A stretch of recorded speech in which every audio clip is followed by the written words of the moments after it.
اور دو ٹوک انداز میں بولا، میری طرف سے انکار ہے ردھم، میں نہیں مانوں گا۔ تم جانتی ہو میری نا کا مطلب نا ہی ہے۔ اس نے اپنی ایک ایک بات پر زور دیا تو ردھم اس کا منہ دیکھنے لگی۔ کیا مطلب؟ اس نے ناسمجھی سے پوچھا۔ وہی نوکری والی بات، میں بتا رہا ہوں ردھم، تم گھر سے نہیں جاؤ گی۔ اس بات پر بحث کرو گی یا لڑو گی تو میں بہت بری طرح پیش آؤں گا، اور میں تم سے لڑنا یا تم پر غصہ کرنا نہیں چاہتا، اس لیے اس بات کو بھول جاؤ۔ اس کی لمبی سی کہی جانے والی بات پر ردھم بس اس کا منہ دیکھتی رہی۔ ایک، دو، تین، چار، 10 سیکنڈ گزر گئے، اس نے کوئی رد عمل نہ دیا تو راغب نے اس کے سامنے چٹکی بجائی۔ کیا سوچ رہی ہو؟ اس نے حیرانی سے پوچھا۔ وہ بالکل تیار تھا لڑنے اور اسے ڈانٹنے اور ڈرا دھمکا کر چپ کروانے کے لیے، لیکن وہ تو خود سے چپ ہو گئی تھی۔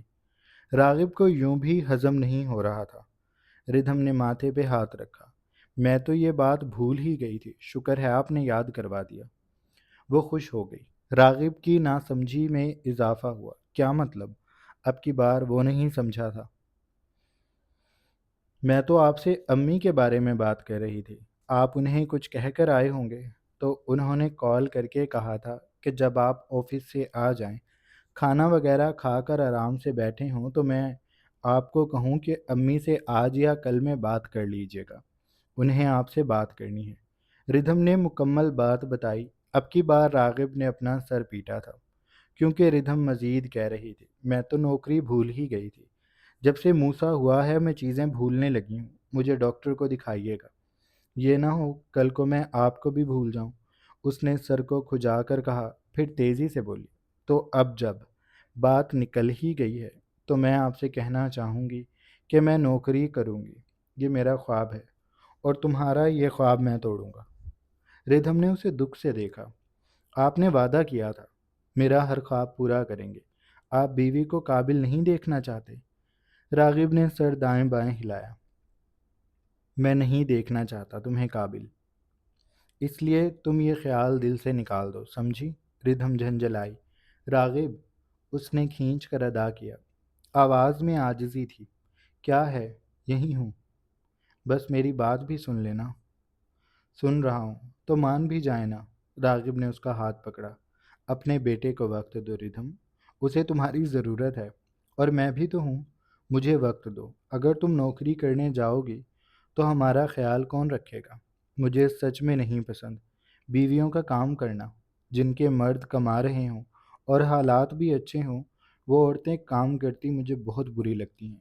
تم گھر میں ہی کچھ دیکھ لو، پودوں کو پانی دینا، صفائی کا دھیان رکھنا وغیرہ، یا کچھ بنانا سیکھ لو، کوئی کوکنگ کورس یا کچھ بھی، لیکن کمانے والی سوچ ذہن سے نکال دو۔ اس نے صاف الفاظ میں کہا۔ ردھم نے اسے بے چارگی سے دیکھا۔ میں چاہتی ہوں میں جب اگلی بار گھر چھوڑ کر جاؤں تو میرے پاس کوئی آسرا ہو، میں کچھ کمانے والی ہوں۔ میں پچھلی بار شاپنگ پر بھی امی کے پیسوں پر گئی تھی، کتنی شرمندہ ہوئی تھی میں، آپ کو کیا پتہ؟ راغب نے اس کی بات کے جواب میں کہا، تمہیں کس نے کہا تھا کہ گھر چھوڑ کر سارا کچھ یہیں رکھ کر جاؤ؟ عقل سے کام لیا جاتا ہے، یہ سب تمہارا ہے، اسے چھوڑ کر تم جانا ہی کیوں چاہتی ہو؟ اور تم یہ کیوں سوچ رہی ہو کہ اگلی بار میں تمہیں جانے دوں گا؟ تم دوبارہ میرے سامنے یہ بولتی ہوئی بھی دکھائی دی تو میں تمہاری طبیعت ٹھیک کر دوں گا۔ اس نے انگلی کا اشارہ کیا، لیکن ردھم بس ضد رہی۔ وہ اس کے قریب ہوئی، اس کے سینے سے لگتی، وہ اس کی گود میں ہو کر بیٹھ گئی، اس کی داڑھی چھیڑنے لگی۔ راغب اسے سنجیدگی سے دیکھ رہا تھا۔ مان بھی جائے نا، اچھے شوہر زیادہ منتیں نہیں کرواتے، اور میں چھوڑنے کی بات تو ویسے ہی کر رہی تھی، میں بڑی ہو کر ڈاکٹر بننا چاہتی تھی، یہ میرا خواب تھا۔ پر تمہاری امی تو بتا رہی تھی کہ تم بڑے ہو کر کچھ بھی بننے کا ارادہ نہیں رکھتی تھی، تمہیں بس شادی کرنی تھی اور دلہن بننا تھا۔ ردھم کو کھانسی آ گئی۔ ایک یہ امی کے پیٹ میں کوئی بات نہیں رہتی، اس نے زیر لب کہا تھا، پھر سر کو دائیں بائیں ہلاتی ہوئی بولی۔ وہ اس کے دونوں جانب ٹانگیں کر کے بیٹھی تھی، اس کے سینے سے قریب ہو کر اس کے شانوں پر اپنے ہاتھ رکھتی وہ اسے مبہوت کر رہی تھی، کرنے کی کوشش میں اس کی آنکھوں میں دیکھ رہی تھی، لیکن راغب کا ایسا کوئی ارادہ نہیں تھا۔ یہ تو میں تب کہتی تھی جب میں چھوٹی ہوا کرتی تھی، لیکن اب میں بڑی ہو گئی ہوں، اور تمہاری شادی بھی ہو گئی ہے، اور تم ماں بھی بن گئی ہو، اور تمہارا شوہر اچھا کماتا ہے، تو تمہیں یہ عذاب اپنے گلے ڈالنے کی کوئی ضرورت نہیں ہے۔ اور اب ہٹو پیچھے، میں ایسے تمہارے جال میں نہیں پھنسوں گا۔ اس نے ردھم کو پہلوؤں سے تھام کر ایک جانب بیڈ پر پٹکا تو ردھم نے اسے جھنجھلا کر دیکھا۔ آپ نے قسم کھا لی ہے کہ میری بات نہیں مانیں گے؟ کوئی عقل کی بات کرو گی تو مان بھی لوں گا، لیکن یہ تو بھول ہی جاؤ۔ وہ شرٹ اتارنے لگا تھا۔ اس کے شرٹ اتار کر لیٹتے ہی ردھم اس کے بازو پہ آئی، اس کے سینے پہ اپنا نام لکھنے لگی۔ میں آپ پہ منتر لکھ رہی ہوں، اس کے بعد آپ میری ہر بات مانیں گے۔ وہ اپنا نام 11 بار لکھ کر اس پر پھونک مار کر بولی، اگر اب بھی آپ نے میری بات نہ مانی تو میں سمجھوں گی کہ آپ کو مجھ سے محبت نہیں رہی، تبھی تو میری محبت آپ پر کوئی اثر نہیں کر رہی۔ وہ رکی، اپنی کوہنیوں کو بیڈ پر جما کر اسے دیکھتے ہوئے بولی، اب بتائیں، مان رہے ہیں میری بات؟ راغب کو اس کی معصوم سی حرکتوں پر ہنسی آ رہی تھی۔ اس نے مسکان کو دبا کر سر نہ میں ہلایا۔ تمہارا جادو مجھ پر نہیں چلا، میں مر سکتی ہوں یہ سن کر۔ راغب نے اسے آنکھیں دکھائیں۔ تم بس مار کھانا چاہ رہی ہو، الٹی باتیں بند کرو اور سو جاؤ، ورنہ ایک کان کے نیچے آئے گا۔ ردھم نے سر نہ میں ہلایا۔ ایک بار سوچ کر تو دیکھیں راغب، کیا ہو جائے گا؟ میں کچھ بھی کر لوں گی، اس نے مضبوط لہجے سے کہا۔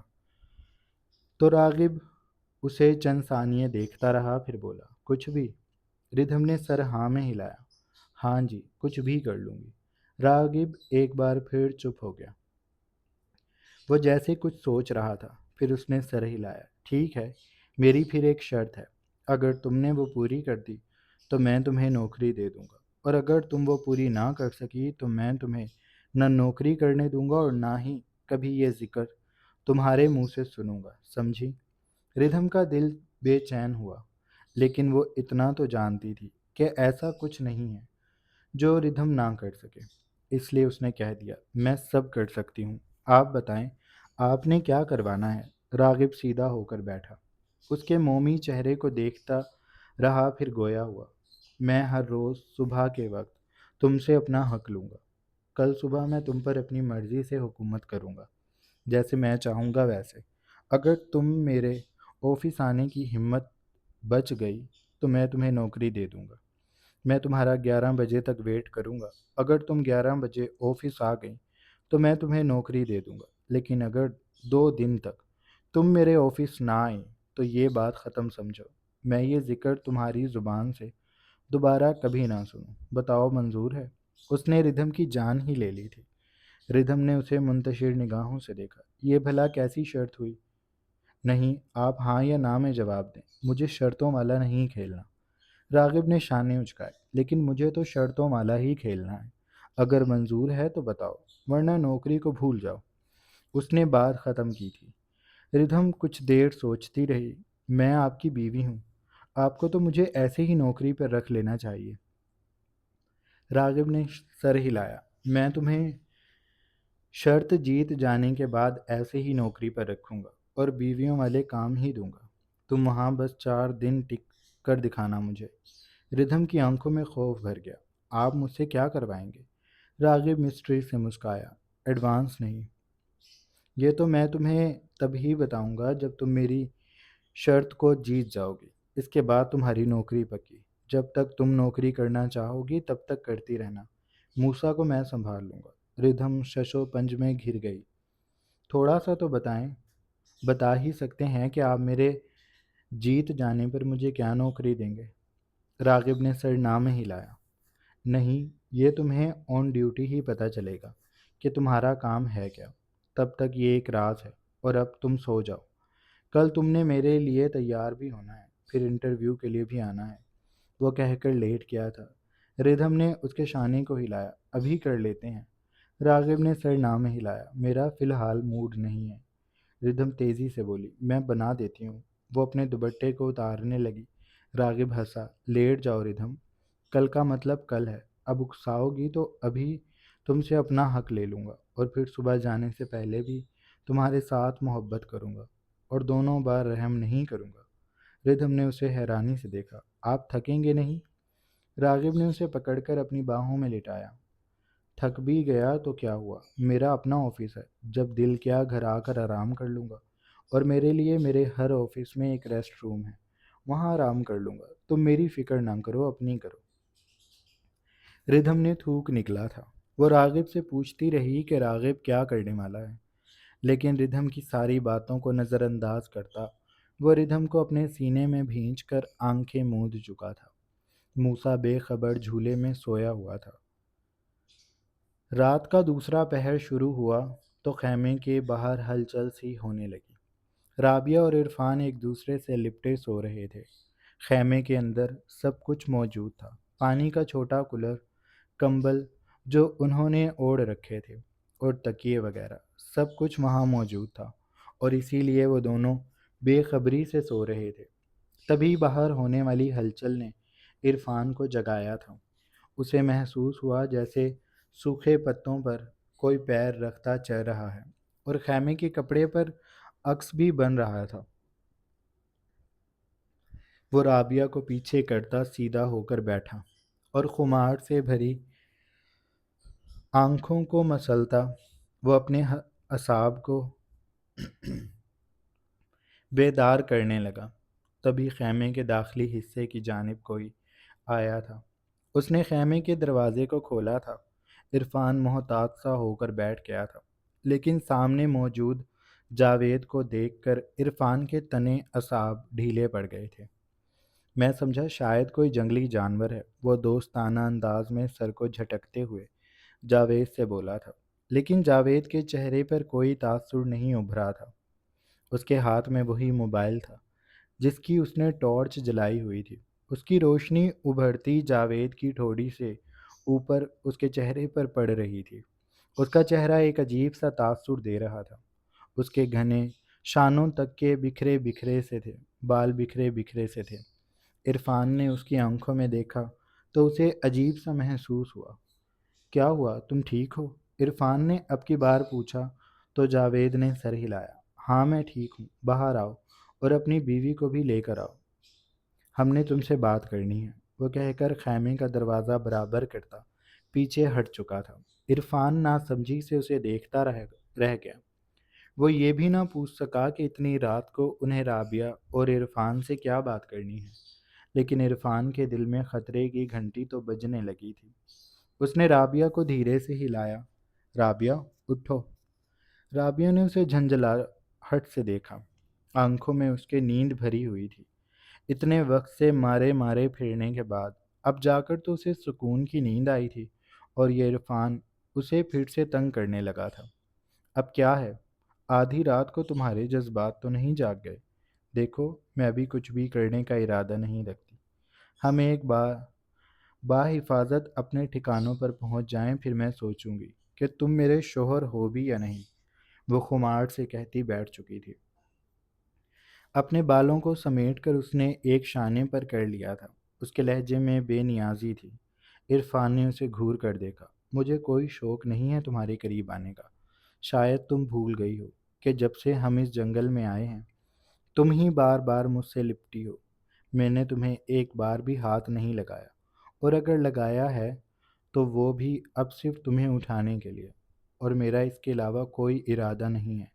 میں اس وقت اتنی پریشانی میں ہوں کہ میرا تو کھڑا بھی نہیں ہوگا۔ وہ منہ ہی منہ میں بڑبڑا کر بولا تھا۔ رابعہ نے کوفت سے سر جھٹکا، پھر بولی، تو پھر کیا تکلیف ہے؟ مجھے کیوں اٹھایا ہے؟ وہ انگڑائی لے کر بولی۔ تبھی عرفان نے بتایا، ابھی جاوید آیا تھا، وہ ہم دونوں کو باہر بلا رہا ہے۔ اس کی آواز میں پریشانی امڑ آئی تھی۔ رابعہ نے اسے حیرانی سے دیکھا۔ جاوید؟ وہ کون ہے؟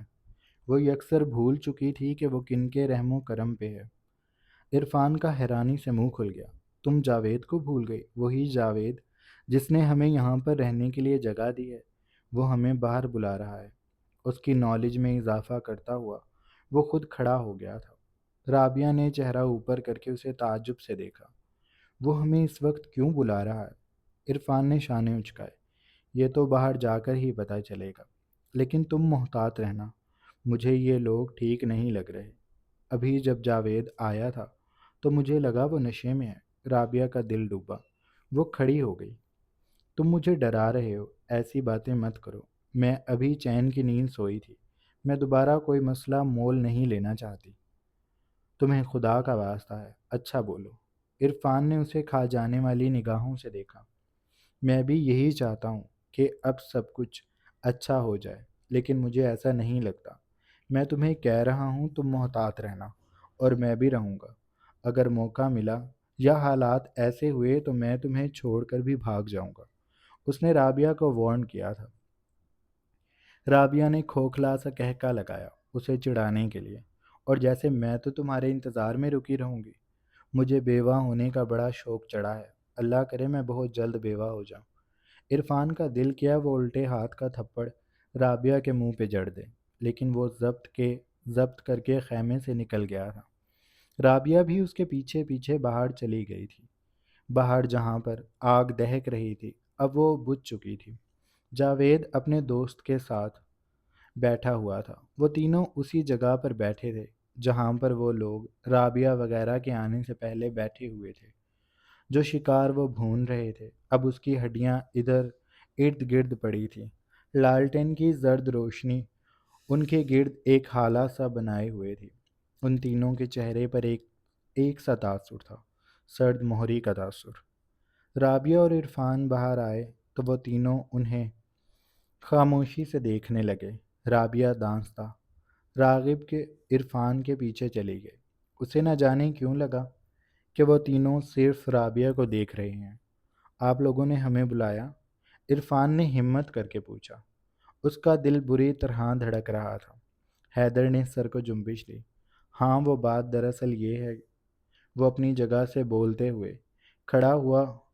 وہ جینز کی پینٹ اور ٹی شرٹ میں ملبوس تھا۔ جیکٹ اس کی جگہ کے قریب پڑی تھی۔ کھڑے ہو کر اس نے ہاتھ سے اپنی پینٹ کی زپ کی جانب والے حصے کو درست کیا اور اسے مسلتا ہوا وہ آگے بڑھتا عرفان کے سامنے آ گیا۔ رابعہ کو اب بھی لگ رہا تھا کہ حیدر اور اس کے دوستوں کی نگاہیں اسی پر جمی ہیں۔ وہ گردن کو اچکاتا بس رابعہ کو دیکھ رہا تھا، اور یہ سچ تھا۔ وہ کچھ دیر کھڑا رہا، پھر عرفان کے ایک جانب سے ہوتا وہ رابعہ کے پاس آیا اور اس کی کلائی کو تھام لیا۔ رابعہ اس کے کھردرے ہاتھوں کا لمس پاتے ہی لرز گئی تھی۔ عرفان نے بے ساختہ حیدر کی کلائی پر اپنا ہاتھ رکھا۔ یہ تم کیا کر رہے ہو؟ حیدر نے ایک لمحہ بھی ضائع نہ کیا اور الٹے ہاتھ کا مکہ بنا کر پوری قوت سے اس نے عرفان کے جبڑے پر مارا۔ عرفان اس حملے کے لیے تیار نہیں تھا۔ مکہ لگتے ہی وہ غش کھا کر سوکھی گھاس اور پتوں سے ڈھکی زمین پر جا گرا۔ اس کے منہ میں کسیلا سا ذائقہ گھلنے لگا تھا۔ اس کی آنکھوں کے سامنے ایک لمحے کے لیے ستارے ناچ گئے۔ اسے لگا جیسے اس کا جبڑا ہل گیا ہے۔ اس نے سختی سے آنکھوں کو مینچا، ان میں نمی بھر گئی تھی۔ اپنے ڈولتے دماغ کو بہر صورت قابو میں کرتے اس نے منہ سے تھوک زمین پر پھینکا تو وہ جلتی لالٹین کی روشنی میں اسے گہرا سرخ دکھائی دیا۔ تبھی اس نے رابعہ کو چیختے سنا، یہ تم کیا کر رہے ہو؟ میرا ہاتھ چھوڑو۔ وہ رابعہ کے پھٹے کپڑوں کو اپنی مٹھی میں جکڑتا انہیں اپنی جانب کھینچتا رہا تھا۔ عرفان اپنی جگہ سے کھڑا ہوا۔ اسے چھوڑ دو، یہ تم کیا کر رہے ہو؟ تبھی جاوید عرفان کے پیچھے سے آیا اور اس نے عرفان کو اس کی دونوں کوہنیوں سے تھام کر اس کے دونوں ہاتھوں کو پیچھے کیا۔ جاوید ایک لمبا چوڑا مضبوط اعصاب والا مرد تھا، جس کی گرفت میں آتے ہی عرفان یوں پھڑ پھڑانے لگا جیسے وہ کوئی چھوٹا سا پرندہ ہو۔ جاوید اپنا چہرہ اس کے شانے پر لا کر بولا، تمہیں پتہ ہے مجھے تمہاری بات پر یقین نہیں ہے کہ تمہیں ڈاکوؤں نے لوٹا ہے، کیونکہ اس جنگل میں تو ہمارے علاوہ کوئی اور لوٹنے والا ہے ہی نہیں۔ ہمارا یہی تو کام ہے، ہم لوگوں کو لوٹتے ہیں۔ یہاں قریب ہی ہائی وے ہے، وہ ہمارا اڈا ہے۔ ہم وہاں پر اپنا شکار تلاش کرتے ہیں، اسے لوٹتے ہیں اور پھر یہاں آ کر رہتے ہیں۔ تمہیں تو ہم نے نہیں لوٹا، اور ہمارے علاوہ یہاں پر کوئی دوسرا ہے بھی نہیں، تو تم یقیناً جھوٹ بول رہے ہو۔ عرفان نے اب محسوس کیا تھا کہ اسے جاوید کی آنکھوں میں وہ عجیب سا تاثر کیوں لگ رہا تھا؟ جاوید نشے میں ہے، عرفان پر یہ راز کھل چکا تھا۔ اس کے منہ سے شراب کی باس آ رہی تھی۔ عرفان نے اپنا ہاتھ چھڑانے کی کوشش کی۔ حیدر رابعہ کو اپنے شکنجے میں لیے کھڑا تھا۔ اسی دوران راشد بھی اپنی جگہ سے کھڑا ہو چکا تھا۔ اس کا رخ بھی رابعہ کی جانب تھا۔ حیدر نے رابعہ کے دونوں ہاتھ تھامے تھے۔ انہیں اس کی کمر پر لے جا کر وہ اس کی پشت پہ آ گیا تھا۔ اس کے ذرا سے پھٹے کپڑوں کو وہ مزید کھینچ تان کر دو حصوں میں کر چکا تھا۔ اس کی بے باک اور مبہوت کرتی جوانی مکمل طور پر بغیر کسی پردے کے اس وقت راشد کی آنکھوں کے سامنے تھی۔ اس کی سرخ سرخ نگاہیں رابعہ کی راج ہنس گردن اور پھر اس کی ہنسلی کے بعد موجود جوان ساخت پر آ کر ٹھہر گئی۔ وہ سیاہ حالے میں لالٹین کی زرد روشنی میں دہک رہی تھی، اسے اپنی جانب کھینچ رہی تھی۔ راشد نے بے ساختہ اپنے سوکھے لبوں پر زبان پھیری۔ انہوں نے کافی عرصے بعد کوئی عورت دیکھی تھی۔ وہ لوگ نہ جانے کتنے ہی عرصے سے جنگل میں رہ رہے تھے، اور اب جا کر انہیں اپنے آخری شکاری کے بعد ایک عورت ملی تھی جسے وہ ایسے ہی تو نہیں جانے دیں گے۔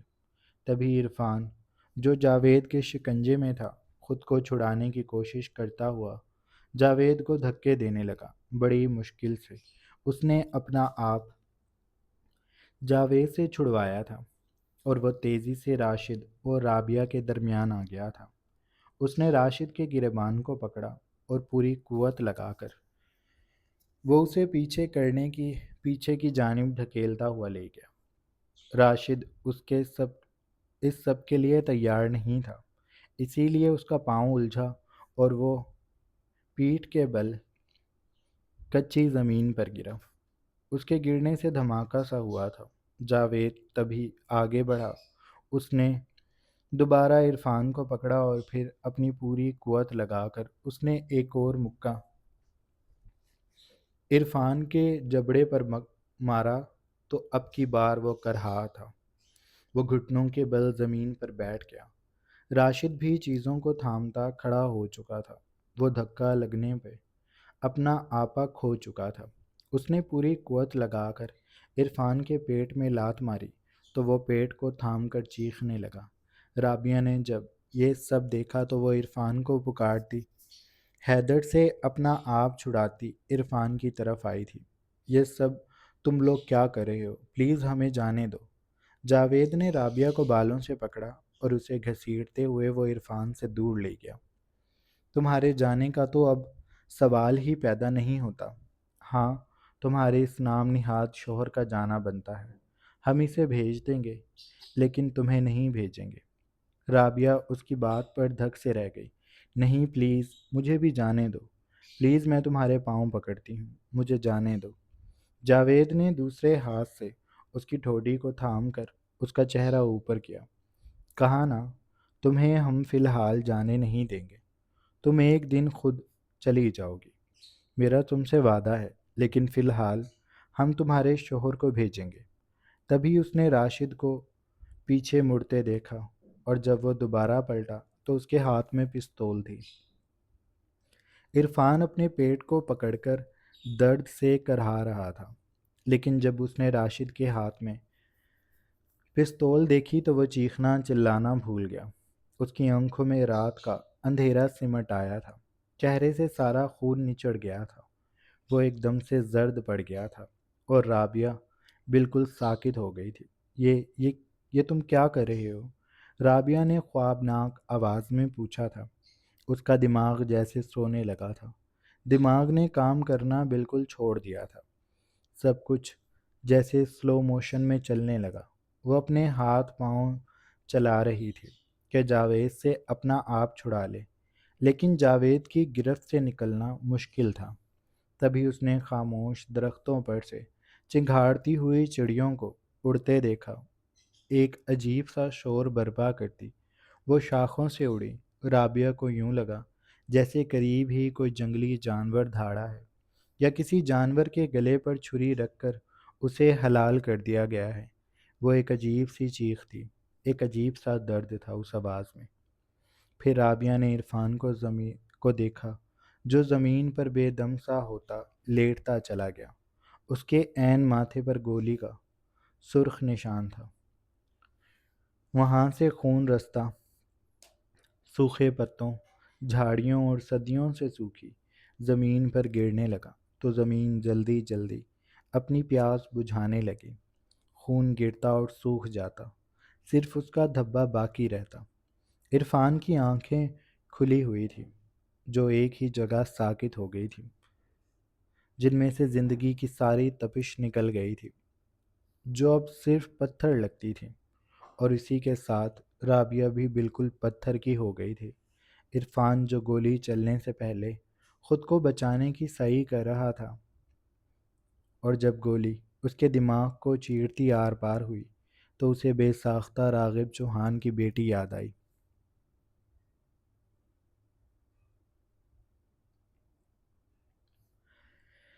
راغب کہہ رہا تھا کہ اس کے بھی عین ماتھے پر گولی لگی تھی، سر کے پچھلے حصے سے ہوتی، وہ آگے کی طرف سے بھی نشان پیدا کر گئی تھی، اور اب اپنے سر پر گولی کھانے کے بعد وہ جو 10 سیکنڈ دماغ دنیا کا ساتھ چھوڑنے کے لیے لیتا ہے، ان 10 سیکنڈ میں عرفان کی آنکھوں کے سامنے اپنی زندگی، اپنے کارنامے اور راغب چوہان کی ننھی سی بیٹی گھوم گئی، اور عرفان جان گیا کہ قدرت نے عرفان کے لیے یہ موت لکھی ہے۔ عرفان کو لگ رہا تھا کہ وہ لوگ بچ جائیں گے، وہ لوگ حق پہ تھے، لیکن اب اسے پتہ چلا تھا کہ راغب نے ان کے گندے خون سے ہاتھ کیوں نہیں رنگے، کیونکہ عرفان جیسے لوگوں کو مارتے وقت کسی کو دکھ نہیں ہوتا، اور ان کو مارنے والے ان سے بھی زیادہ برے لوگ اس دنیا میں موجود ہیں۔ راغب چوہان کا ایک دشمن اپنے انجام کو پہنچ چکا تھا، اور دوسری 3 بھوکے مردوں کے نرغے میں تھی، جس کا حشر وہ لوگ بد سے بدتر کر دیں گے۔ عرفان جا چکا تھا، اور اب اگلا نمبر رابعہ کا تھا، جسے وہ 3 مرد اپنی ہوس کا نشانہ بنائیں گے، کئی روز تک بناتے رہیں گے۔ نہ رابعہ بھاگ سکے گی، نہ انہیں کبھی روک سکے گی، وہ ان کے سامنے تڑپتی رہ جائے گی، اور وہ تینوں اس کے وجود کو تار تار کرتے اسے بھی اس کے انجام تک پہنچا دیں گے۔ وہ تینوں باری باری اس کے وجود سے کھیلنے لگے۔ راشد اور جاوید نے اس کے ہاتھ اور پیر پکڑ کر اسے زمین پر گرا دیا تھا۔ پہلا نمبر حیدر کا تھا، جو اپنی زپ کو ڈھیلا کرتا اس کی جانب آیا، اور اس کے چیخنے، چلانے، منتیں کرنے کی پرواہ کیے بغیر وہ ایک شدید جھٹکے سے اس میں اترا تو رابعہ کی آنکھیں ابل کر گرنے کو ہو گئیں۔ پلیز میرے ساتھ ایسا نہ کرو، وہ منت کرتی بولی تھی۔ حیدر نے اس کا جبڑا دبوچا۔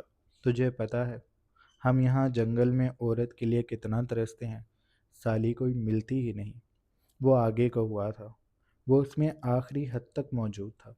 رابعہ کے جسم میں درد کی تیز لہریں دوڑ رہی تھی، وہ لرز رہی تھی، کانپ رہی تھی، اور درد سے دوہری ہو رہی تھی، لیکن مقابل کو پرواہ کہاں تھی۔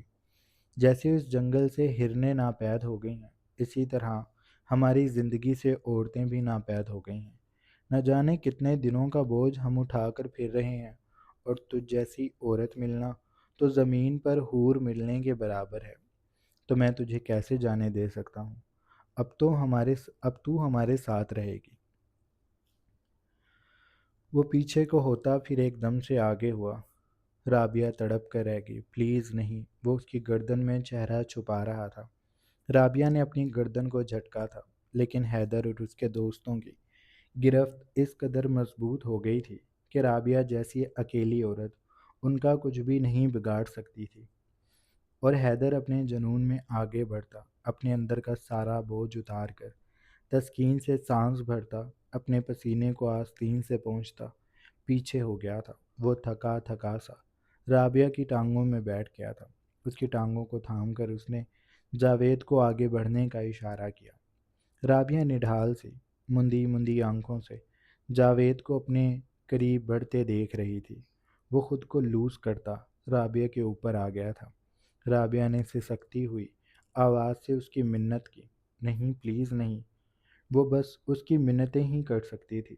اس کے ہاتھ پر راشد کی سخت گرفت تھی، جس کی آنکھیں سرخ پڑ گئی تھی، وہ اپنے جنون سے مجبور ہو رہا تھا۔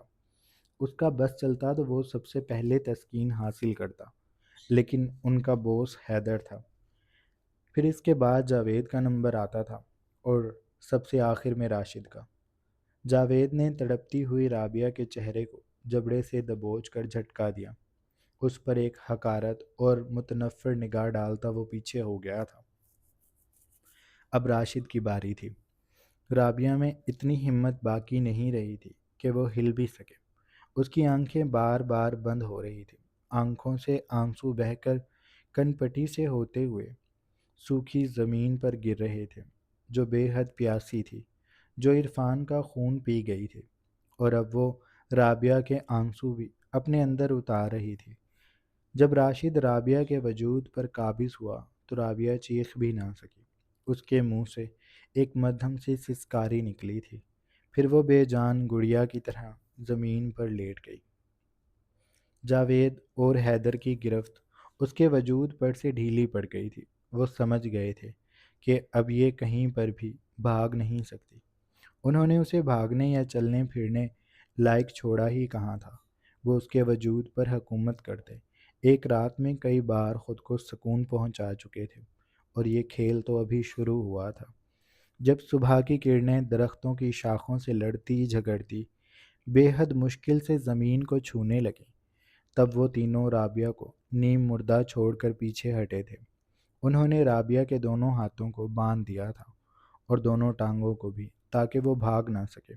اس کے اوپر چادر ڈال کر وہ اسے ایک خیمے میں گھسیٹ کر لے گئے تھے۔ تمہارا منہ اس لیے نہیں باندھ رہے کیونکہ تمہارے یہاں پر چیخنے چلانے کا کوئی فائدہ نہیں ہوگا۔ تم چاہو تو ہم کھول بھی سکتے ہیں، تم بھاگ کر کہیں پر بھی نہیں جا سکو گی۔ اس جنگل کا چپا چپا ہم جانتے ہیں۔ تم جہاں بھی جاؤ گے ہم تمہیں پکڑ لیں گے، لیکن ہم نہیں چاہتے کہ محنت مزدوری کرنے کے بعد ہم آ کر تمہارے ساتھ لکا چھپی کھیلیں۔ اس لیے تمہیں باندھ رہے ہیں۔ خود کو تیار کر لینا، ایک ساتھ تم سے سکون حاصل کریں گے۔ پہلے تو تمہیں چند لمحوں کا وقفہ دیا تھا، لیکن اب کی بار وہ وقفہ بھی نہیں ملے گا۔ تمہارے پاس بہت سی ایسی جگہیں ہیں جہاں ہم خود کو ایڈجسٹ کر سکتے ہیں، تو خود کو تیار رکھنا۔ تم سے ہم شام میں ملیں گے، پر ایک بات ہم تمہیں کہنا چاہیں گے۔ جاوید کی بات مکمل ہوتے ہی حیدر آگے بڑھا تھا۔ اس نے نرمی سے رابعہ کے جھکے چہرے کو ٹھوڑی سے تھام کر اوپر کیا۔ اس کی نیم مردہ مرجھائی آنکھوں میں دیکھ کر وہ مسرور کن انداز میں بولا، آج سے پہلے کبھی اتنا سکون نہیں آیا۔ تم سچ میں مکمل عورت ہو۔ ہم نے سوچا تھا کہ تمہیں استعمال کر کے مار دیں گے، لیکن اب ہمارا ارادہ ہے کہ تمہیں ایسے ہی اپنے پاس رکھیں گے۔ جن چیزوں سے سکون آئے انہیں بار بار استعمال کیا جاتا ہے۔ تم کچھ دنوں تو یہ ناٹک کرو گی، لیکن پھر آہستہ آہستہ تمہارے ساتھ کی تم ہمارے ساتھ کی عادت ہو جائے گی۔ ہم تمہیں ہماری عادت ڈال دیں گے۔ تم دیکھتی جاؤ تمہیں کتنی محبت دیں گے۔ تین تین مردوں کی محبت ملنا کوئی آسان بات ہے، اور مرد بھی ایسے جو جنگلی جانور ہوں، جن کے سر پر جنون سوار ہو۔ رات کا تجربہ تو تمہیں ہمیشہ یاد رہے گا، اور تم اندازہ کر ہی چکی ہوگی کہ ہم کتنے سخت ہیں۔ تو خود کو رات کے لیے تیار کر لینا۔ زیادہ ڈرامے بازی کی تو تمہاری چمڑی ادھیڑ دیں گے، لیکن پھر بھی تمہیں بخشیں گے نہیں۔ سکون تم ہی سے حاصل کریں گے۔ تھوڑی سی عقل استعمال کرو۔ تمہارے لیے بہتر ہے کہ تم سب بغیر کسی ڈرامے کے خاموشی سے یہاں بیٹھو۔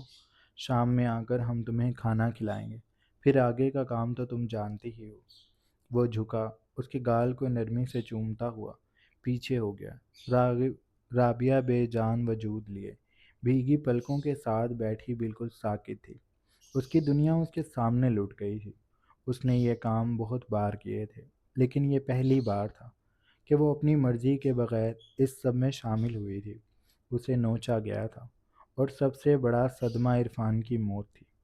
چند گھنٹوں پہلے وہ اس کے ساتھ اس کے قریب لیٹا تھا۔ اس کے وجود کی گرمی رابعہ کو حوصلہ دے رہی تھی، اور اب وہی وجود ٹھنڈا پڑا ہوا تھا۔ یہ تینوں اب اس کی لاش ٹھکانے لگائیں گے، اور پھر نہ جانے کب رابعہ کی باری آئے گی۔ رابعہ نہ رونے کی کوشش کی، نہ چیخنے چلانے کی، وہ بس چپ چاپ بیٹھی رہی۔ وہ جانتی تھی کہ یہ اس کے کیے کی سزا ہے۔ راغب نے انہیں قدرت کے حوالے کیا تھا، اور قدرت کیسے رابعہ سے گن گن کر بدلے لے رہی تھی۔